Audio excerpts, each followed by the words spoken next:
Баршаңызға сәлем достар. Менің каналыма қош келдіңіздер.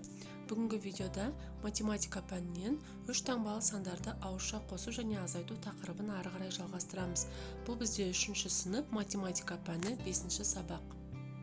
Бұл сабақта сен 3 таңбалы сандарды қосуды және азайтуды үйренесің, яғни ауызша қосу азайтуды ары қарай үйренуді жалғастырамыз.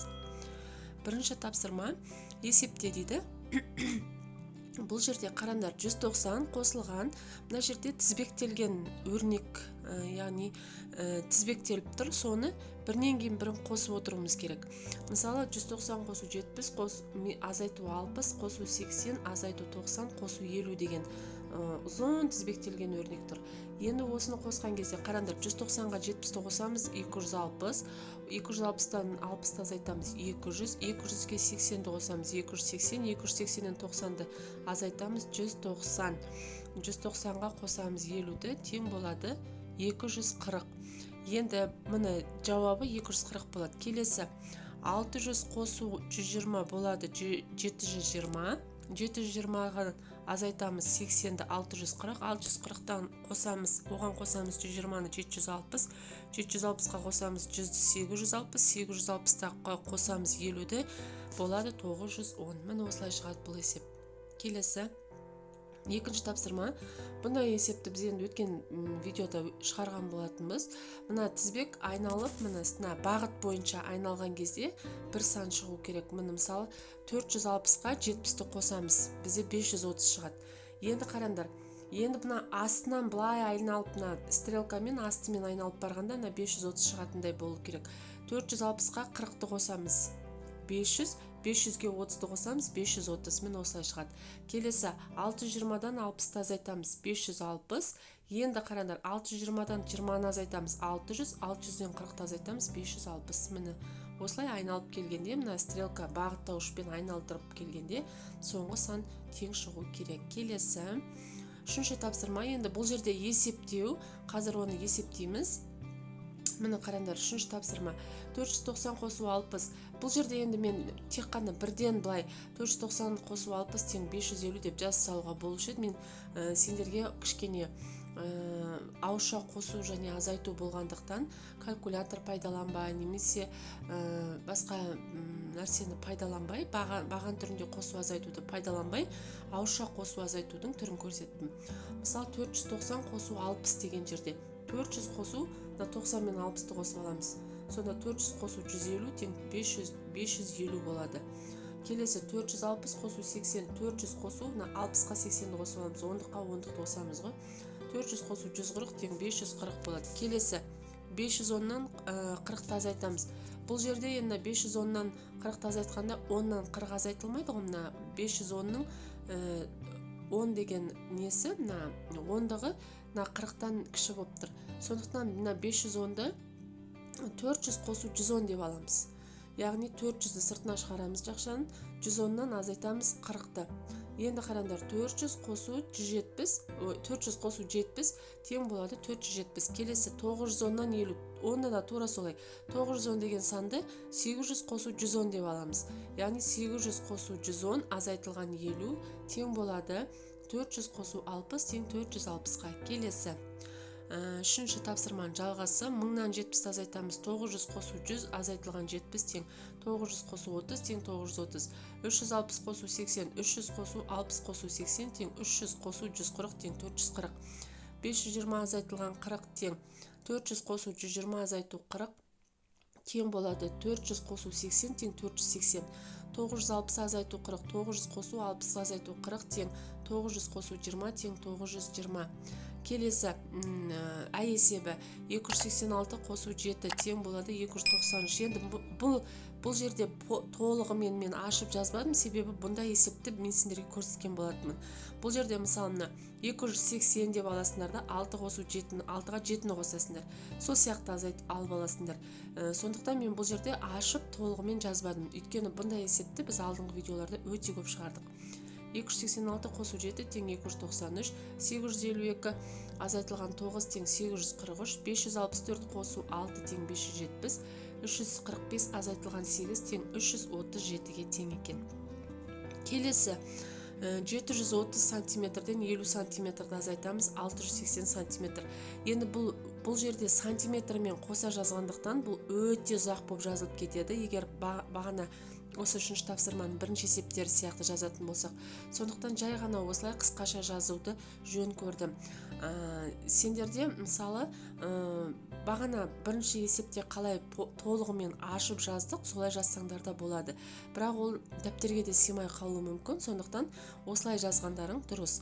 340 сантиметрге қосамыз 60 сантиметр тең 400 сантиметр, 890 сантиметр қосылған 40 сантиметр тең 930 сантиметр, 480 сантиметр азайтылған 160 сантиметр тең 320 сантиметр, 910 сантиметр азайтылған 60 сантиметр тең 850 сантиметр, 420 сантиметр азайтылған 130 сантиметр тең болады 290 сантиметр. Келесі төртінші тапсырма. Енді қараңдар, бұл жерде есеп биыл күн райының қолайлы болуына байланысты астық мол шықты. Бірінші егіс алқабынан астық қоймасына 457 мәшине бидай, ал екінші егіс алқабынан бұған қарағанда 35 мәшине бидай кем жеткізілді. Қоймаға екі егіс алқабынан барлығы неше мәшине астық жеткізілді. Енді осы есепті бірінші шығарып алайық. Сосын мына жерде тапсырмасы бар. Есептің мәліметін өзгертіп, оны қайтадан шығарып көр. Бірінші есеп қалай тұр, солайынан шығарамыз. Қараңдар, бірінші егіс алқабы 457 мәшине, екінші егіс алқабы белгісіз, бірақ осыған қарағанда 35 мәшине кем. Барлығы қанша? Шешуі 457-ге қосамыз, 457 азайтылған 35-ті. Тең болады бізде 879 мәшине. Жауабы: қоймаға екі егіс алқабынан барлығы 879 мәшине астық жеткізілді. Енді бұл есеп қалай тұр, солай шығардық. Енді жаңағы тапсырмада бізге кішкене мәліметтерін өзгеріп тағы бір шығарып көр деп тұр. Дәл сол сияқты мәліметтерін өзгеріп шығарып көрейік. Міне қараңдар. Бірінші егіс алқабы 350 мәшине, екінші егіс алқабы белгісіз, бірақ 65 мәшине кем. Барлығы қанша? Шешуі 350 қосу 350 азайтылған 65 тең болады 635 мәшине. Жауабы: қоймаға екі егіс алқабынан барлығы 635 мәшине астық жеткізілді. Міне осылай. Осы сандардың орнына кез келген сандарды қойып өздерің шығарсаңдар болады. Бесінші тапсырма. Енді қараңдар, бір әріптен тұратын өрнектерді тауып оқы, әріптердің орнына мәнін қойып, оларды есепте. Енді қараңдар, міне бір әріптен тұратын өрнектерді мен стрелкамен көрсетіп қойдым. А көбейтілген 2, А қосу 456, 387 қосуға А, 813 азайтылған Б. Яғни бірақ әріпі бар, өрнекте бірақ әріпі бар. Осыларды тауып оқыдық.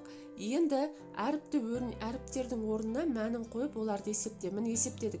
9 көбейтілген 2 тең 18, 9 көбейтілген 456, 9 қосылған 456 тең 465, 387 қосылған 9 тең 396, 813 азайтылған 100 тең 713-ке.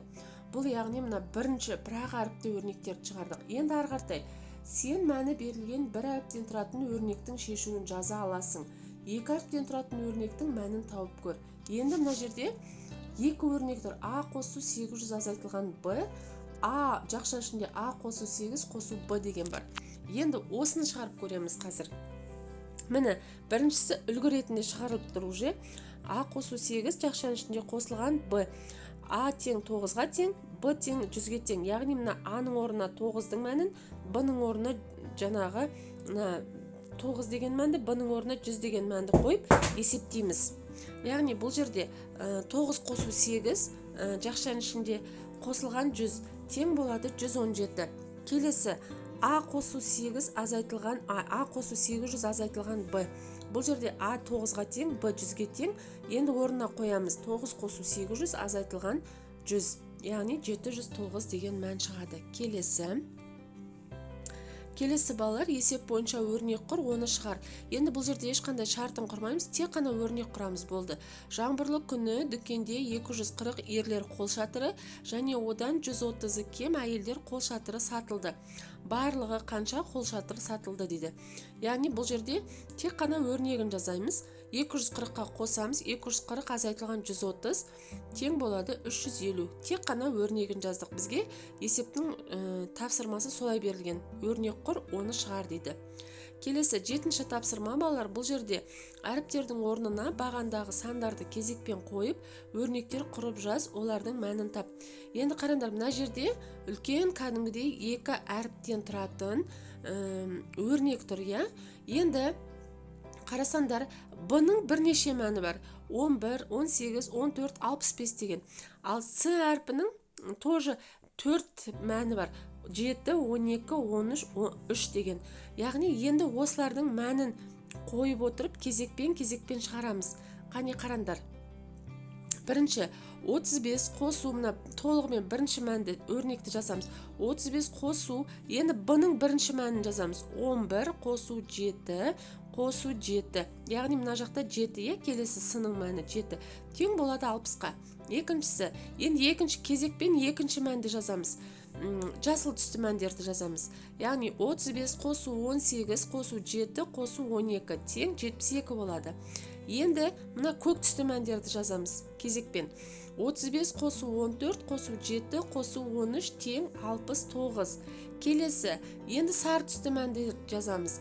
35 қосу 65 қосу 7 қосу 3 тең болады 110. Міне, өте қызық есеп, бір қарағанда қиын сияқты, ал шын мәніне келгенде түсініп алсаңдар өте оңай. Келесі балалар, 8-ші тапсырма, бұл жерде өрнектерді құрастырып жаз, олардың мәнін тап деді. Енді бұл математикалық диктант, оны білесіңдер, енді сендер кішкентай емессіңдер, 3-ші сыныптың оқушысыңдар, сендер осы уақытқа дейін өте көп математикалық диктант жазған боларсыңдар. Енді бұл математикалық диктант, міне 120 мен 50 сандарының қосындысына 100-ді қос. Яғни 120 мен 50-ді қосамыз, 120-ге 50-ді қосамыз, оған 100-ді қосамыз, 270 шығады. 306 санына, яғни 306 бірінші жазылады, соған қосамыз 120 мен 60-тың айырмасын. Яғни 120 мен 60-ты азайтып алып жақшаға аламыз да, соған 306-ны қосамыз, 366 шығады. 980 мен 500-дің айырмасынан 300-ді азайт, яғни бұл азайту амалдары 980 азайту 500, азайту 300 тең болады 180. 500 санына 120 мен 80-ның айырмасын қос, яғни азайтып аламыз да, 120-дан 80-ді 500-ге қосамыз, болады 540. Келесі есепті шығарыңдар дейді, 9-шы тапсырма. Биылғы жылы жаңбырлы күн көп болды. Бұл бұлтты күн одан 40 күнге артық. Ал қалған күндері ашық болды. Биыл қанша күн ашық болды? Есепте қандай мәлімет жетіспейді? Енді қараңдар, бұл жерде есепті толығымен шығару мүмкін емес, себебі белгілі бір мәлімет жетіспейді. Ол дегеніміз, есепте жаңбырлы күннің қанша болғаны туралы мәлімет жетіспейді. Сондықтан бұл есептің біз тек қана жауабын осылай береміз. Есепте жаңбырлы күннің қанша болғаны туралы мәлімет жетіспейді деп береміз. Арқартай. Берілген диаграммаға қара, диаграммада қандай күндер белгіленген? Бір торкөзді 10 күн деп есепте, ашық, желді, бұлтты, жаңбырлы күн қанша? Енді қараңдар, ашық күн 90, егер мына бір торкөз 10 күн деп есептейтін болсақ, бір диаграмма, яғни бір торкөз 10 күн деп есептесек, онда міне ашық күн дегеніміз ол 90, желді күн 40, бұлтты күн 60, жаңбырлы күн 50 болған екен. Келесі 10-шы тапсырма, дұрыстығын тексере отырып есепте. Енді бұл есепте өте оңай балалар. Оған қатты тоқталудың қажеті жоқ деп ойлаймын, өйткені уже сендер білесіңдер. 460 қосу 500 тең 960, 90 мен 80 қосындысы 170, 870-тен 50-ді азайтсақ 820, 180-нен 90-ды азайтсақ 90, 540-тан 300-ді азайтсақ 240, 830-ға қосамыз 70-ті тең 900, 459 азайту 9 тең 450, 709 қосу 80 тең 789, 89 қосу 700 тең 789, 540-тан 500-ді азайтсақ 40, 290-нан 90-ды азайтсақ 200, 750-ден 300-ді азайтсақ 450 екен. Келесі, енді бұл соңғы тапсырма, балалар 11-ші тапсырма. Қосу және азайту таңбаларының тестісін қойып жаз дейді. Мына жерде қай таңбаны қалай дұрыс қойсақ, мына теңдік дұрыс шығу керек қой, бізде теңдік. Міне қараңдар, мысалы біріншісінде 270-тен 30-ды азайтамыз, одан 70-ді азайтамыз. Яғни азайту, тек қана азайту таңбаларын қойып шықсақ 170 шығады екен. Ары қаратай 270 қосу 30, азайту 70, яғни бірінші қосу таңбасын қоюымыз керек, одан азайту таңбасын қоюымыз керек, сонда соңында 230 шығады. Келесі 270-ке қосамыз 30-ды, оған қосамыз 70-ді, сонда 370 шығады, яғни бұл жерде тек қана қосу амалдарын қоямыз. Келесі 270-тен азайтамыз 30-ды, оған қосамыз 70-ді, тең болады 310. Бұл жерде бірінші азайту амалы, одан кейін қосу амалын қоямыз, болады 310. Міне балалар, осымен бүгінгі видео аяқталды. Менің каналыма тіркеліп, лайк басып, комментарийға өз пікірлеріңді білдіре отырыңдар, және қоңыраушаны басып қоюды ұмытпаңдар. Сол кезде менің каналымнан шыққан жаңа видеоларды жібермейтін боласыңдар. Сондай-ақ бүгінгі видео сендерге түсінікті болды деген ойдамын. Келесі видеоларда кездескенше сау болыңдар.